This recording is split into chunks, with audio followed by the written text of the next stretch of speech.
Okay, so let's be honest. Most of us pretty much run on caffeine, right? That morning coffee, that afternoon pick-me-up, it just feels like pure, unadulterated energy in a cup. But what if I told you that's not what's happening at all? Yeah, your brain has a very, very different story to tell. And boom, there it is. This one sentence, it changes everything. This is really the core idea of what we're talking about today. Caffeine isn't some power-up you get in a video game. It's actually just a disguise. It's a master of illusion, tricking your brain into thinking it's wide awake when it's really just ignoring all the signs of exhaustion. So you've got to be asking, right? If it's not actually giving you energy, then what in the world is it doing? How does this one chemical manage to trick our brains so effectively? Well, let's get into it. All right, first things first. Let's officially bust this myth wide open. That amazing feeling you get from a cup of coffee, it's not new energy being created out of thin air. Nope, it's something else entirely. Think of it like this. Your brain has a certain amount of clarity and focus it can use each day. Caffeine doesn't add to that supply. It just helps you spend what you've got, only faster. It's basically borrowing from your future energy reserves. It's like taking out a super high-interest loan on your own alertness. Now, to really understand the trick, we have to look at how our brain naturally handles being tired. And it turns out there's one key chemical player that's running the whole show. Meet adenosine. Seriously, get to know this name. From the absolute moment you wake up, your brain starts producing it. The longer you're awake, the more of this stuff builds up. It's kind of like a sleep pressure gauge, and its whole job is to find receptors in your brain and send little signals that say, hey, you, it's time to power down. So here it is, the great molecular showdown. In a brain without caffeine, adenosine just docks easily into its receptors, and you start to feel sleepy. But when caffeine shows up to the party, it's basically an imposter. It looks so similar to adenosine that it can slide right into those same receptors, blocking them. It's like putting a decoy key in a lock so the real key can't get in. And this is why that coffee feels so incredible. With all those I'm tired signals totally blocked, your brain's own natural stimulants like dopamine get to run wild. And the result? You feel way more alert, your focus gets razor sharp, and your reaction time gets a nice little boost. This is the magic we're all chasing. But you knew there was a catch, right? Remember that loan on your alertness we talked about? Well, every loan has a due date. And that leads us to the part we all absolutely dread, the crash.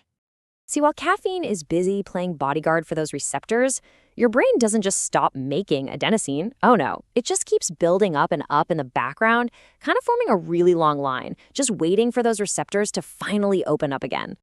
So let's walk through it. You drink your coffee. Within an hour, that blockade is in full effect. Around hour 3, you're feeling on top of the world. But then, around hour 5 or 6, your body has processed most of the caffeine. The guards are gone, the blockade falls, and what happens next? Well, it's pretty dramatic. We're not talking about a trickle here. We're talking about a flood. All of that adenosine that's been patiently waiting in the wings suddenly rushes in and just slams into your brain's receptors all at once.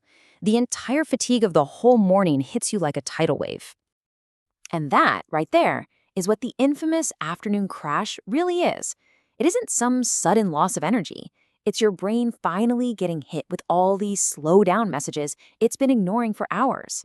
It's delayed fatigue delivered in one massive, overwhelming dose. So what do we do? Are we just doomed to this cycle of borrowing and crashing forever? Not at all. We can actually switch from being a victim of caffeine to its master. All we need is a much smarter strategy. This is the million-dollar question, isn't it? How do we get all the good stuff, the focus, the alertness, without having to pay such a ridiculously high price later on? Well, it turns out there are some simple, science-backed rules we can follow. Here they are, 4 simple steps to a way better relationship with caffeine. Wait 90 minutes after you wake up. Hydrate first. Use it with intention. And, this is a big one, obey the 2 p.m. rule. Let's quickly break down why each of these is so important. Okay, so waiting 90 minutes lets your body's natural wake-up hormone, cortisol, do its job first. This actually prevents you from crashing too early. Hydrating first is a no-brainer. Even being a little dehydrated makes you feel tired, and caffeine can't fix that. Using it with intention means you treat it like a precision tool for a specific task, not just a mindless habit. And the 2 p.m. rule? Simple. Caffeine has a really long half-life, and drinking it late in the day can totally wreck your sleep, which messes up the whole cycle for the next day. At the end of the day, it comes down to this: fuel versus tool. Real fuel, like good food and quality sleep, actually creates energy in your body. Caffeine doesn't. It's an incredibly powerful tool that helps you manage and direct the energy you already have. Confusing the two? That's where all the problems start. And this just sums it all up perfectly, doesn't it? When you understand how it actually works, you can use caffeine strategically to boost your performance. But if you just use it blindly to mask how exhausted you are, you're just setting yourself up for a cycle of fatigue that is so hard to break. And that brings us to the final question, one you should really ask yourself. Think about your own habits. Is your daily coffee a strategic tool that's helping you focus? Or has it just become a crutch? Something that's simply hiding an underlying fatigue that probably needs to be addressed with real fuel, like, actual rest. The choice is yours.